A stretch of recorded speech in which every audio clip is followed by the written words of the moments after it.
Assalamualaikum warahmatullahi wabarakatuh. Perkenalkan, nama saya Nailal Fitri Larasati. Saya dari Prodi Ilmu Komunikasi semester 3, nomor induk mahasiswa 0533020037. Kali ini saya akan menjawab tugas 1 dari mata kuliah logika. Untuk soal yang nomor pertama, term adalah simbol atau kesatuan beberapa simbol yang dapat untuk menyatakan suatu konsep atau pengertian. Berikut adalah 3 macam istilah beserta penjelasan dan contohnya. Yang pertama, term singular. Term singular adalah jenis term yang secara tegas menunjukkan suatu individu, barang, atau golongan tertentu yang spesifik. Istilah ini merujuk pada satu objek saja. Contoh, Budi, gunung tertinggi di Indonesia, Presiden pertama Republik Indonesia. Yang kedua, term partikular. Term partikular menunjukkan sebagian dari keseluruhan objek dalam kelasnya. Artinya, lebih dari satu, tetapi tidak semua anggota kelas tersebut. Contoh, beberapa siswa, 4 orang siswa, kebanyakan siswa. Yang ketiga, term universal. Term universal menunjukkan seluruh anggota dalam suatu kelas tanpa memuatnya. Mencakup semua objek yang termasuk dalam kategori-kategori tersebut. Contoh, semua orang, setiap dosen, kera adalah binatang. Selain itu, ada juga pembagian lain seperti term konkret, mengacu pada benda nyata, misalnya kursi, manusia, dan term abstrak mengacu pada kualitas atau sifat, misalnya keindahan atau kebajikan. Namun, 3 jenis di atas merupakan pembagian yang umum dan penting dalam logika. Kesimpulannya, istilah terbagi menjadi banyak jenis.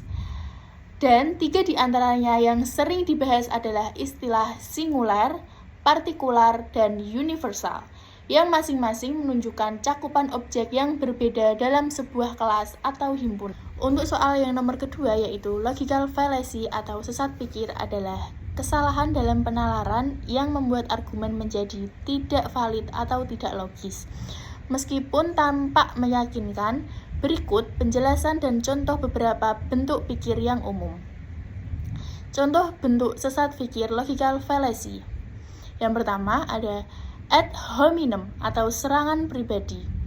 Menyerang karakter atau sifat pribadi lawan bicara, bukan argumentasinya. Contoh, kamu tidak mungkin benar soal ekonomi karena kamu tidak pernah belajar ekonomi secara formal.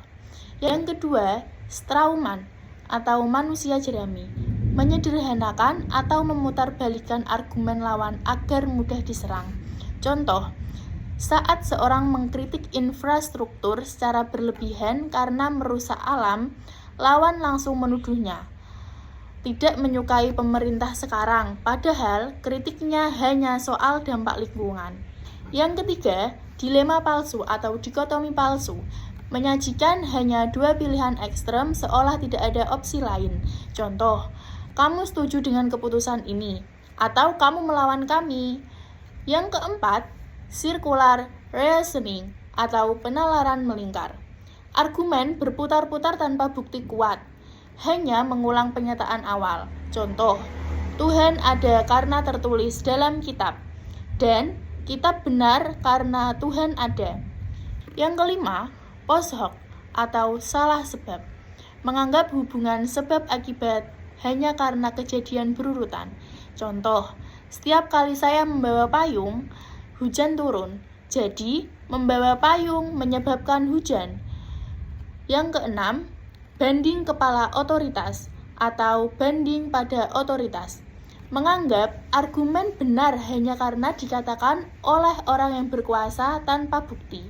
Contoh, kakak ipar bilang bahwa opor ayam ke ibu mertua itu wajib, jadi harus dilakukan. Cara menghindari kekeliruan logis. Pertama, kenali berbagai jenis sesat pikir agar bisa mengenali dan menghindarinya saat berpikir dan berargumen. Yang kedua, evaluasi argumen secara kritis dengan menilai bukti dan logika yang digunakan. Jangan hanya menerima klaim tanpa pertimbangan. Yang ketiga, Gunakan bukti yang kuat dan relevan untuk mendukung argumen. Hindari pemilihan bukti yang hanya mendukung pendapat sendiri.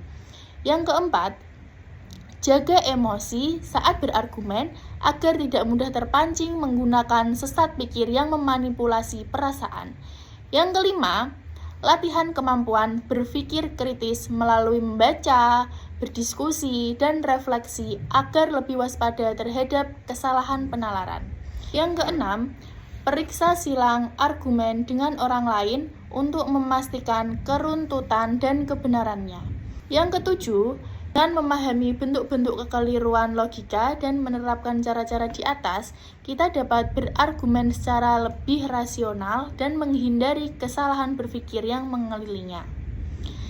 Sekian dari saya untuk tugas 1 mata kuliah logika. Wassalamualaikum warahmatullahi wabarakatuh.